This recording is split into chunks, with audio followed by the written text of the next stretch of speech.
Patrick Soon-Shiong, the owner of the LA Times. He's also the executive chairman of Immunity Bio.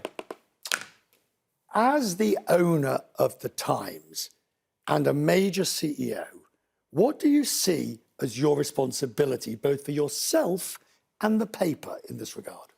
Well, for myself as a physician person worried about the healthcare and the wellness of the population, I think we really need to be a lead in terms of giving not only advice, but truthfulness and integrity of news. As the newspaper owner, I think to really keep this newspaper business alive and vibrant, because I think it's really important for the community.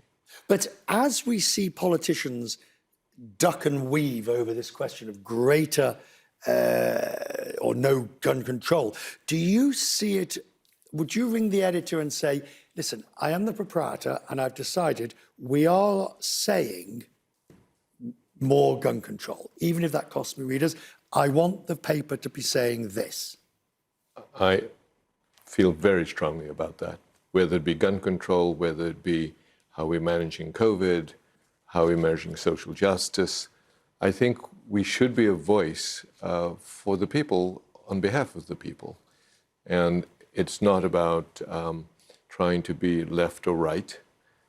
I think it's outrageous that we as a country have one now of the highest causes of death in children to be guns. That said, how do you, and again, you're in a very powerful position because A, you're an expert on health, which we'll talk about in a second, and B, you own a newspaper. How do you want the paper to campaign for better gun control? Again, I've got to separate news from opinion and op-ed.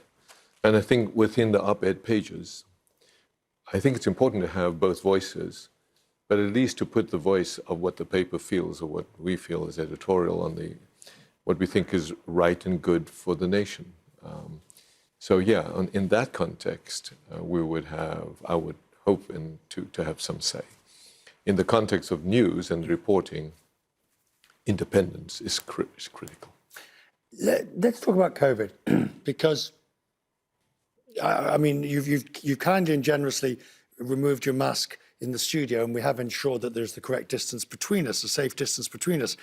But you and a lot of people who know about this subject say that we are in for it's not over yet. Well, it's so sad because not only is it not over yet, it was completely predictable what's gone on.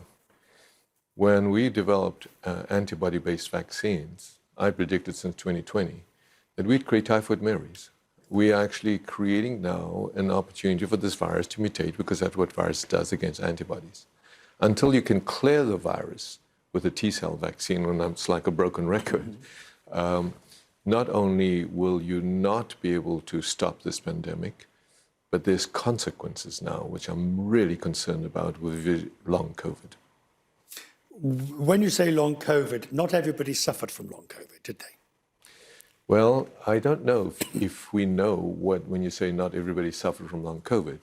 I mean, I suffered from what and I've written about it, where I will suddenly become extremely confused. I will have a mental fog that will just descend upon me.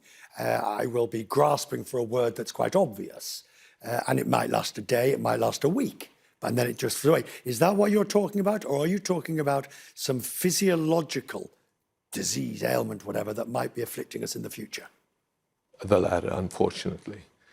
And now is not the time to create fear or concern, but the science that we are now looking at, let me give you some example. I'm working very much with Dr. Carl Scadone in Mount Sinai. He's done more autopsies in patients who have died without having been infected with COVID. And what we're finding now is months, 7 months, 10 months. Now there's a paper showing 15 months, that this virus resides in the body in every vital organ, brain, gut, pancreas, lung, for months and months and months. A virus that persists, or genomic sequences that persist, have known long-term consequences, which at a later time we should discuss. I mean, the one I immediately think of course, is HIV, which lives in goodness knows how many cells in different types in the body, which is why it's almost impossible to eradicate it. Exactly. It's now been shown that this virus goes into a thing called monocytes, deep into the bone marrow. So the concern for that is there are 7 known viruses that cause cancer. Now, I'm going to, I know you said earlier, and you said at the beginning, that you don't want to be alarmist and you're not making the claim that it is. Are we moving to a situation that life looks normal, except in China, but we just don't know the long-term ramifications of this virus? Unfortunately, when you say we just don't know, there are a few people who do know. And that's what, and some of the...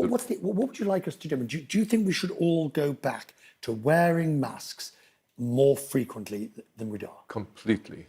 I mean, the concern is Deltacron, which is now out, by the way, the combination of Omicron and Delta.